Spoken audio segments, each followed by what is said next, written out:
আসসালামু আলাইকুম viewers, welcome to my channel. আমি কাউসারা নুপুর আজ আবার নিয়ে এসেছি আপনাদের জন্য নিয়মিত রান্নাবান্না। আর আজকে নিয়মিত রান্নাবান্নার মধ্যে থাকছে খুব দ্রুত কিভাবে রান্নাটা শেষ করা যায় এবং খুব মজাদার কিছু সহজ আইটেম আজকে আপনাদেরকে দেখাবো। আমি আজকে আপনাদেরকে রুই মাছ দিয়ে ফুলকপি আলু ঝোল করে দেখাবো, এখানে বেগুন টমেটো ভর্তা করে দেখাবো আর ডালের একটা ভর্তা দেখাবো। আসুন ফার্স্ট আমরা ডালটাকে সিদ্ধ করে নেব এবং বেগুন এবং টমেটোকে ভাজতে দেবো। ডাল সিদ্ধর জন্য কড়াইয়ে আমি দেখুন যে 2 কাপ পরিমাণ পানি দিয়েছি। আমি এখানে হাফ কাপ পরিমাণ ডাল একদম ধুয়ে রেখেছিলাম। এই ডালের মধ্যে আমি সামান্য পরিমাণ হলুদ দিয়ে দিলাম আর আমি এখানে দিয়ে দেবো কয়েকটা রসুন কোয়া করে রেখেছি সেই রসুন। আর এখানে আমি কিচ্ছু দেবো না। এখন এই ডালটাকে ঢেকে দিয়ে আমি এটাকে সিদ্ধ করব। আর এই পাশে চুলায় দেখুন যে আমি ফ্রাইং প্যান উঠিয়ে দিয়েছি, সেখানে গরম করে আমি জাস্ট 2 টেবিল চামচ পরিমাণ সরিষার তেল দিয়ে দিয়েছি। এখন এর মধ্যে আমি আমার যে বেগুনগুলো কেটে রেখেছিলাম টুকরো করে, এগুলো কিন্তু মোটা একদম টুকরো করে রাখা, এই বেগুনগুলো দিয়ে দেবো। আর আমি টমেটোগুলোকে কিন্তু 2 টুকরো করে নিয়েছি, এটাকেও দিয়ে দিচ্ছি। এখন এটাকে আমি সিদ্ধ করে নেব। বেগুন এবং টমেটোটা কিন্তু আমি একদম অল্প আঁচে সিদ্ধ করবো। আর এখানে দেখুন যে আমি একটু লবণ ছিটিয়ে দিচ্ছি জাস্ট হালকা, যাতে করে এটা নরম হয়ে যায়। আর এই যে অল্প আঁচে আমি সরিষার তেলের মধ্যে বেগুনটাকে সিদ্ধ করে নেব, এটা কিন্তু আমি ভাজবো না। হ্যাঁ, এই ভর্তাটা কিন্তু টেস্ট সম্পূর্ণ অন্যরকম। দেখুন এইভাবে ঢেকে দিয়ে 10 থেকে 15 মিনিট লাগবে আমার এটা কিন্তু সিদ্ধ হতে। 10 থেকে 12 মিনিটের মধ্যে দেখুন যে আমার ডালটা কিন্তু একদম সুন্দর শুকিয়ে গিয়েছে আর এর নিচে কিন্তু কোনো পানি অবশিষ্ট নেই। আর এই পাশে চুলায় দেখুন যে আমার বেগুন এবং টমেটোটাও খুব সুন্দরভাবে কিন্তু সিদ্ধ হয়ে গিয়েছে। দেখেছেন, এগুলো কিন্তু ঠিক এভাবে একটু দেখে নেবেন যে সিদ্ধ হয়েছে কিনা। এখন আসলে এগুলো সব আমরা ঢেলে নিয়ে পরের রান্নায় চলে যাই। সব কিছু তুলে নেওয়ার পরে এখানে জাস্ট অল্প একটু তেল দিয়ে আমি শুকনো মরিচগুলোকে ভেজে নিচ্ছি। সব ভর্তার জন্য শুকনো মরিচগুলো একবারে ভেজে নেবেন, তাহলে দেখবেন যে সময় অনেক কম লাগবে। মরিচ তুলে নিয়ে সেখানে আমি কিছুটা রসুন কোয়া করে রেখেছি, সেটা দিয়ে দিলাম। আর কিছুটা পেঁয়াজ কুচি দিয়ে দিচ্ছি। এগুলো জাস্ট আমি হালকা ভেজে নেবো, খুব বেশি কিন্তু ব্রাউন করবো না, হালকা করে ভেজে নেব। পেঁয়াজ রসুনগুলো যখন এরকম হালকা ব্রাউন হয়ে যাবে তখন এগুলোকে আমি তুলে নিচ্ছি। পেঁয়াজ রসুনগুলো তুলে নিয়ে সেই গরম ফ্রাইং প্যানে আমি কিছুটা তেল দিয়ে দিচ্ছি মাছটাকে ভাজার জন্য। আর এখানে মাছটা যেন লেগে না যায় আমি জাস্ট দেখুন যে একটু লবণ ছড়িয়ে দিলাম, এবং এই লবণটা পুরো ফ্রাইং প্যানে দিয়ে দেবেন, তাহলে দেখবেন যে মাছটা আর ফ্রাইং প্যানে লেগে যাবে না। এখন ওদিকে কিন্তু আমি মাছটাকে লবণ এবং হলুদ দিয়ে একটু দেখুন যে মাখিয়ে রেখেছিলাম, সেই লবণ হলুদালা মাছটা আমি একদম সুন্দর করে ভেজে তুলব।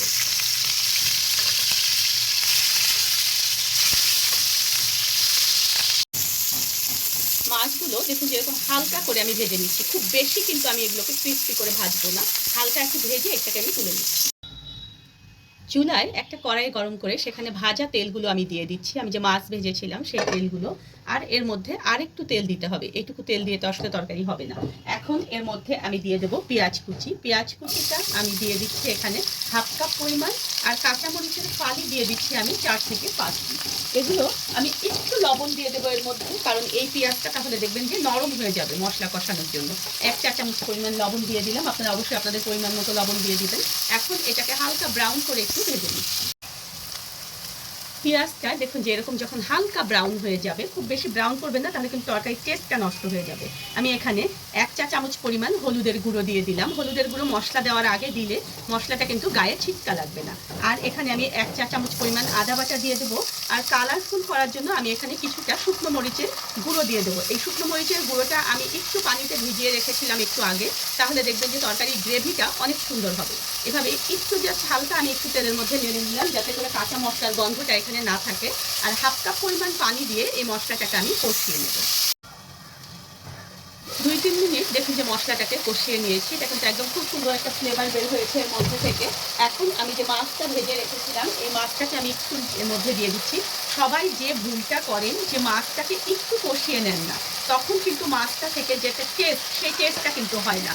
আপনারা যদি এভাবে মাছটাকে কষিয়ে নিয়ে ফুলকপি আলু দিয়ে রান্না করেন, তাহলে দেখবেন যে এই মাছটা খেতে অনেক ভালো লাগবে। দেখুন এভাবে একটু মশলাটা দিয়ে আমি পুরো মাছটাকে মাখিয়ে নেওয়ার পরে একটু পানি দিয়ে দিচ্ছি এর মধ্যে। আমি 1 কাপের মতো পানি দিয়ে দিচ্ছি, যাতে করে এই মশলাটা দিয়ে মাছটা একেবারে অনেক মজা হয়। আর 5 মিনিটের জন্য এটাকে ঢেকে দেবো। 5 মিনিট পরে আমরা ফিরে আসবো। 5 মিনিট কষিয়ে নেওয়ার পরে মাছটা দেখুন এর উপরে কিন্তু তেল উঠে এসেছে, আর মাছটা কিন্তু অনেক সুন্দরভাবে এর মধ্যে মশলা ঢুকে গিয়েছে। এখন এই মাছগুলো শুধুমাত্র আমি তুলে নেব, আমি কিন্তু ঝোলটা এখানে রেখে দিচ্ছি, জাস্ট শুধু মাছগুলোকে তুলে নিচ্ছি। মাছগুলো তুলে নিয়ে এই যে মশলাটা, এই মশলার মধ্যে আমি ফুলকপি আলু ধুয়ে রেখেছিলাম সেটাকে দিয়ে দিচ্ছি এবং সব কিছু ভালো মতো এভাবে করে একটু মিলিয়ে দিচ্ছি মশলার সঙ্গে। তারপর এটাকে আমি ঢেকে দিয়ে 5 মিনিট এটাকে একটু নেড়ে চেড়ে কষাবো। মাঝে মাঝে কিন্তু ঢাকনায় 5 মিনিটে তুলে দেবেন এবং এগুলোকে ভালো করে একটু কষিয়ে নেবেন। ফুলকপি আলু কষাতে কষাতে আমি আসুন ভর্তাগুলো করে নেই, তাহলে তাড়াতাড়ি ঝটপট আমরা খাবারটা পরিবেশন করতে পারবো। এই যে দেখুন এখানে যে ছালগুলো রয়েছে বেগুনের, সেই ছালগুলো এভাবে টান দিলেই কিন্তু উঠে যাচ্ছে। আগে সবগুলো ছাল আপনারা তুলে নেবেন। এখন পরিমাণ মতো লবণ দিয়ে আগে এই মরিচগুলোকে আমি একটু চটকে নেব। খুব সাবধান, যাদের কিন্তু হাত জ্বলার প্রবলেম থাকে তারা কিন্তু অবশ্যই গ্লাভস ব্যবহার করবেন বা যে কোনো কিছু দিয়ে মরিচটাকে গুঁড়ো করে নেবেন। এখন ভাজা পেঁয়াজ রসুনগুলো দিয়ে এগুলো একটু দেখুন যেভাবে চটকে নিচ্ছি। খুব বেশি চটকাতে হবে না, কারণ এই রসুনগুলো কিন্তু অনেক নরম আর এগুলো দাঁতের নিচে আস্ত অবস্থায় এভাবে থাকলেই কিন্তু ভালো লাগে। এখন আমি পরিমাণ মতো সরিষার তেল দিয়ে দিচ্ছি এখানে, তারপর সব কিছু এভাবে ভালো মতো মাখিয়ে নেব। ভালো করে মাখিয়ে নিয়ে দেখুন এগুলোকে আমি তুলে নিচ্ছি। তারপর এখানে আমি টমেটো ভর্তা করব। পরিমাণ মতো লবণ দিয়ে আগে ঠিক সমভাবে আমি মরিচগুলোকে একদম গুঁড়ো করে নিচ্ছি। এরপর এখানে আমি পেঁয়াজ কুচি দিয়ে দিচ্ছি। এটা কিন্তু কাঁচা পেঁয়াজ দিলাম। টমেটো ভর্তা এভাবে করলে কাঁচা পেঁয়াজ কুচি দিয়ে করবেন, দেখবেন যে অনেক ভালো লাগবে। এখন যে টমেটোগুলো আমি রেখেছিলাম সিদ্ধ করে, দেখুন সেটা দিয়ে দিচ্ছি। আপনারা যদি কেউ চান যে এর উপরের যে ছালটা রয়েছে সেটা ফেলে দেবেন তাহলে দিতে পারবেন, আর ছাল সহ কিন্তু খুব খারাপ লাগে না। যখন ভর্তা করবেন তখন কিন্তু এমনিতেই দেখবেন যে ছালটা আলাদা হয়ে যাবে। এখন একটু সরিষার তেল দিয়ে এটাকে একদম ভালো মতো মেখে নেব।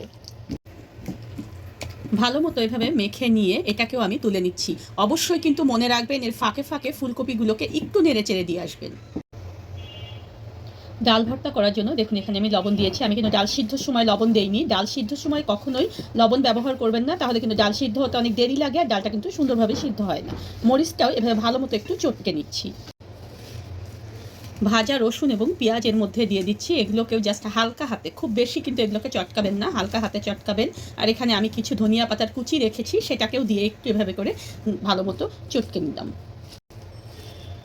এরপরে সিদ্ধ ডালগুলো এর মধ্যে দিয়ে দেব। তার আগে এখানে অবশ্যই আপনারা পরিমাণ মতো সরিষার তেল দিয়ে দেবেন। সরিষার তেলটা একটু বেশি দিলে কিন্তু ভালো লাগে এই ভর্তাটা খেতে। এখন ভালো করে এগুলো আমি একবারে সব কিছু মেখে নেব।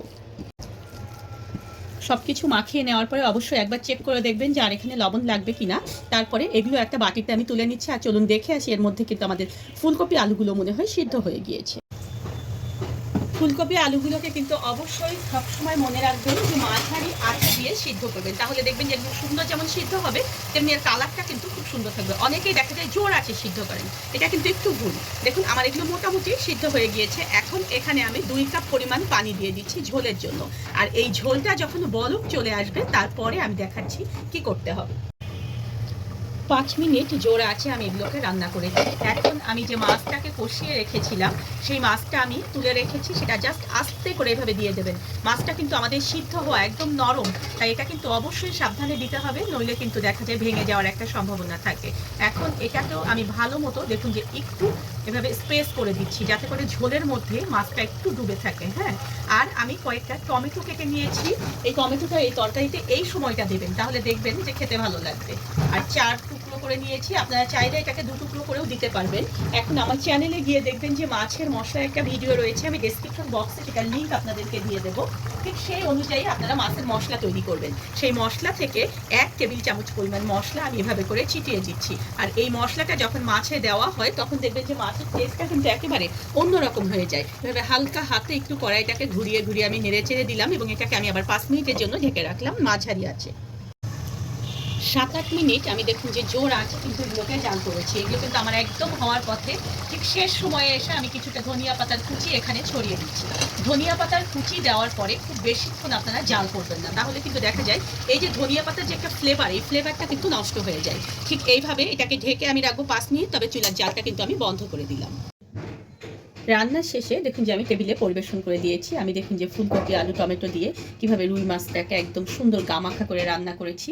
এখানে আমি ধনিয়া পাতা রসুন পেঁয়াজ দিয়ে ডাল ভর্তা করেছি, টমেটো ভর্তা করেছি এবং বেগুন ভর্তা করেছি একটু অন্যভাবে।